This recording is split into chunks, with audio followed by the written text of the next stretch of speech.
DUDUS.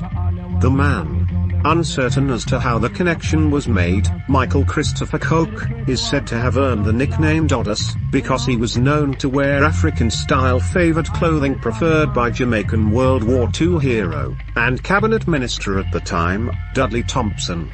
Liberty vs. DUDUS. In February 1992, on the afternoon Jati was being buried, another tragedy hit the Coke family. Jim Brown was dead. He had died in a mysterious fire in his cell while awaiting extradition to the United States. With the demise of Jim and the apparent heir to the throne Jati also dead, DUDUS, then 22, who had been labeled everything from outside son to bastard son, right up to even an adopted son, was chosen to lead Tivoli Gardens over Liberty, to the latter's displeasure. Liberty, who was older, felt it was his rightful place to lead, but DUDUS was seasoned, and Liberty, as relevant as he was still somewhat removed, at least from the hearts and minds of those that mattered. Sure, he was Jim Brown's son, and sure he had the respect of the community, but DUDUS had always been there. The people always saw him, some even grew up knowing him. Sure, Liberty was known, but DUDUS was already solidified, and the backing of those that mattered was his, in spite of who had whatever else to say. Prior to 1992, great as such a position may have been, DUDUS was simply the son of a don. His role in Tivoli was minimal, even though he had all the trinkets and respect that came with such a position. Sure, he called shots, but nothing of any major significance, and in short, did pretty much what most sons of dons do, not much. But according to some, DUDUS was already in preparation mode, way before the demise of both his brother and father, from as far back as maybe 1988 or 89. Some say that while Jim Brown was making major moves on different fronts, and Jati was handling the other minor infractions, DUDUS was already in the process of building his own power base, one of the key reasons he was able to wrestle power away from Liberty so easily. He had his own team of yes men, who although from Tivoli, were loyal only to him, and may have been the very source behind what some say was an almost immediate eradication of most of the old guard. Upon DUDUS' takeover, particularly those who were said to be loyalist of his father and Mr. Siaga. My father's friends are not my friends. A new sheriff was in town, and everyone was going to pay attention, including his brother. Sure, Liberty was seen as more forceful, but DUDUS was a diplomat, a trait that soon had Liberty realizing that he could not beat him, so his best bet was to join him. Beyond all that, another interesting story that has left many eyebrows raised, is that the rise and rage of Christopher DUDUS Coke may have had its genesis with him being overlooked by the eldest son of reggae legend Bob Marley, Ziggy Marley.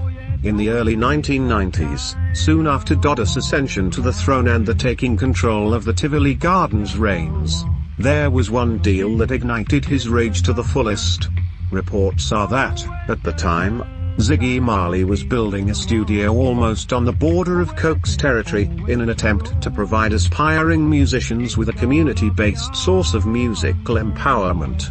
Instead of doing what was customary, filtering the contract through the Don, rumor has it that Ziggy broke the unwritten rule and employed outsiders, a move that infuriated the Tivoli Don, who quickly decided to make it clear who was in charge of the area in question. It is said that a series of messages that included the possibility of death, sent the young Marley cowering, and served as a tool of expansion for DUDUS' territory, a move which consolidated his power base even further.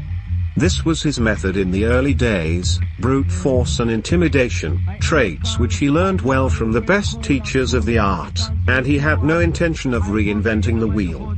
If it were good enough for Claudie Massop and Jim Brown, then it was good enough for him. It was as simple as that. In DUDUS' book, initially, according to authorities, DUDUS' rise in the underworld was swift and deadly. His father was Jim Brown, the architect of the Jamaican crime dynasty, the Shower Posse.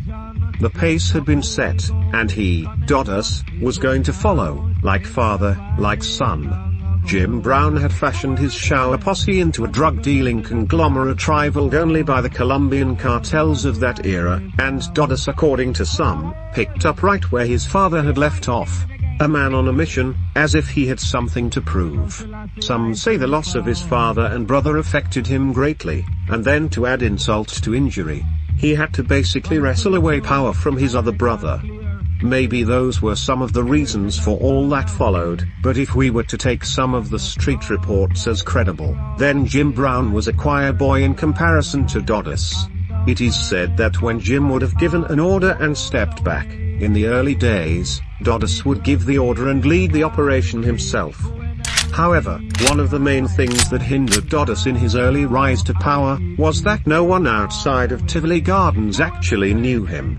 Everyone knew Jim Brown, and most knew Jati, and if they didn't, most had heard of them. Most understood who they were and what they were about, but almost no one outside of Tivoli Gardens had ever even heard of DUDUS at this time, so initially, he wasn't even taken seriously, a reality that changed with the quickness. West Kingston in the early 90s was a bloody scene, as factions of disenfranchised gangsters fought for control of what some still saw as a vacant throne left by both Jati and Jim, totally overlooking DUDUS.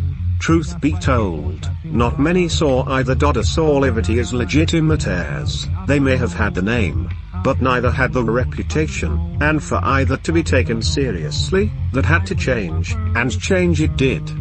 What transpired next made it clear that DUDUS had an unambiguous understanding of the results violence could produce, and according to most accounts, he used it well. Came, saw and conquered. Out with the old and in with the new. In a matter of months after taking control of the reins of power over Tivoli Gardens and surrounding garrisons, bodies started popping up all over West Kingston. The most interesting part of all being, most of those being killed were affiliates of the old guard, Jim and Jati's soldiers. The message was clear, the guard was changing, and it was changing with force. One of the blatant message killings that left many in shock was that of Bitter Blood or Blood, remember him, one of Jim Brown's key triggermen, who, it's alleged, was murdered by members of the New Guard, and given what was then called a Western Kingston burial. The callous practice of placing the dead body atop a handcraft, and leaving it almost immediately in front of the Denham Town Police Station, which is situated right across from Tivoli Gardens. Incidents like this left everyone in fear. Violence was nothing new, and neither were murders, but this, the blatant murder of known top men. This was new. And to make it even worse, back when Jim Brown, Massop or even Jati were in charge, individuals knew who they were dealing with, and on an even lesser extent, knew what to expect. But with this new Don in power, whom almost no one knew, the game had changed, and no one knew what was coming next. Just like his father's shower posse, who rose to prominence based on fear and intimidation, gaining a reputation for killing at the slightest offense. With the new Don in charge, it was if he had not only read and memorized the Garden Book of Rules, but had taken the liberty of adding a few chapters and citations of his own.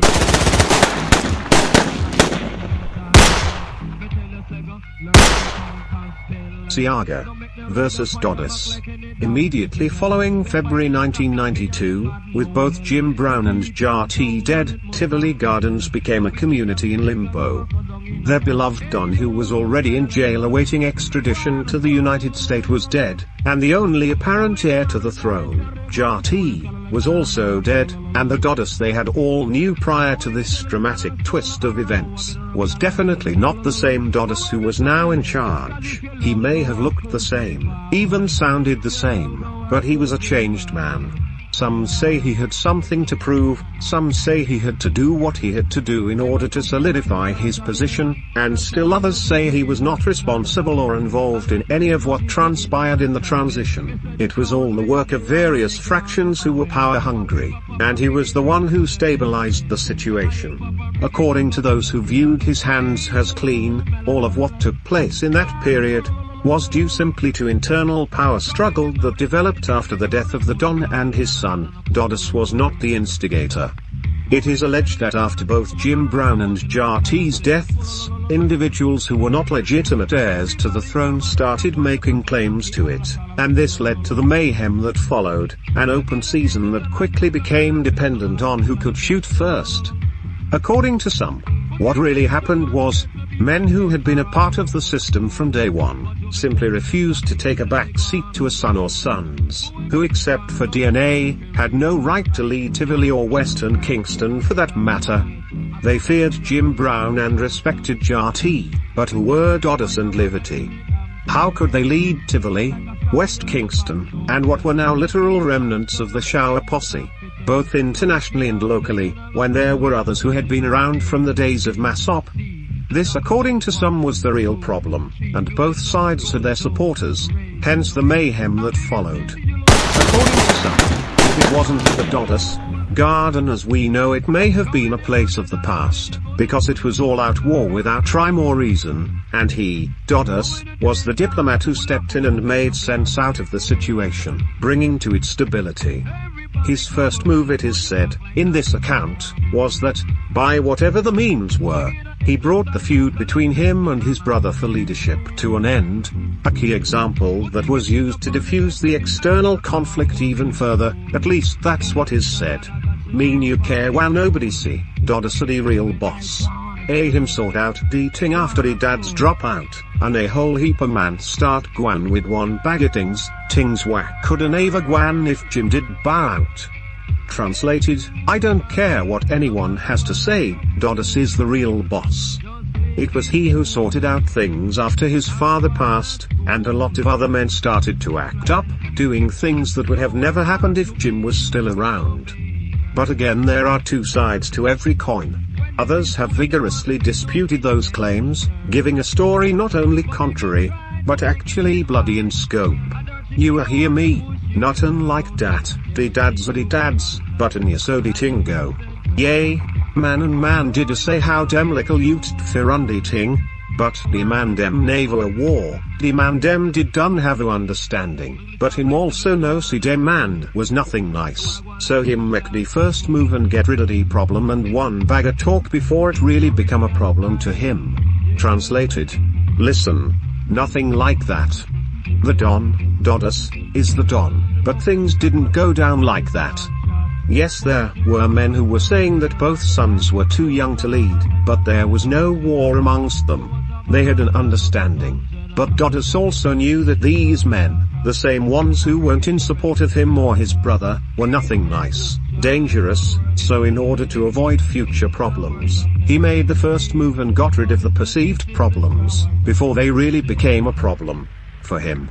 Regardless which account is true, on which you may choose to believe, one thing that cannot be denied is that a lot of lives were lost and a lot of blood spilled after the throne became vacant in 1992, so much so, that according to some accounts, it soon got the attention of Western Kingston's then Member of Parliament, Edward Seaga. If indeed this account is true, it would not be the first that Edward Seaga would have intervened in the deadly and bloody politics that the garrison of West Kingston had been known to produce. Let's be frank, it involved Tivoli Gardens, the Jamaica Labour Party's stronghold, so that alone would have made it a personal matter to Seaga, hence not far-fetched to believe that indeed such an intervention would have actually occurred. The story goes, that in a matter of months after leading a funeral procession of over 35,000 for Tivoli's strongman, Jim Brown, Edward Seaga himself had to pay a visit to the area again, this time to find out what was really going on, and try to put an end to the bloodshed himself. The bodies were piling up and most of those being killed were members of the old guard, some were even friends and close associates of Jim Brown, and many were also said to be well known to Mr. Seaga himself. What was going on? Someone was exterminating the old guard, but who would be brave enough to even conceive, let alone execute such a blatant and barefaced move that not only showed contempt, but brazen disregard for anything that had already been in place for years. According to those who were around at the time, such acts of aggression not only got Seaga's attention, but got him to act, storming into Tivoli Gardens with bodyguards in tow, determined to get to the bottom of what was really happening. To his surprise, he came face to face with DUDUS, a son of Jim Brown, yes, but a son that he wasn't all that familiar with, hence the beginning of the legend. According to the street accounts, he, Mr. Seaga, came face to face with DUDUS, who wanted nothing to do with Mr. Seaga, simply because he believed that Mr. Seaga had a direct hand in his father's death.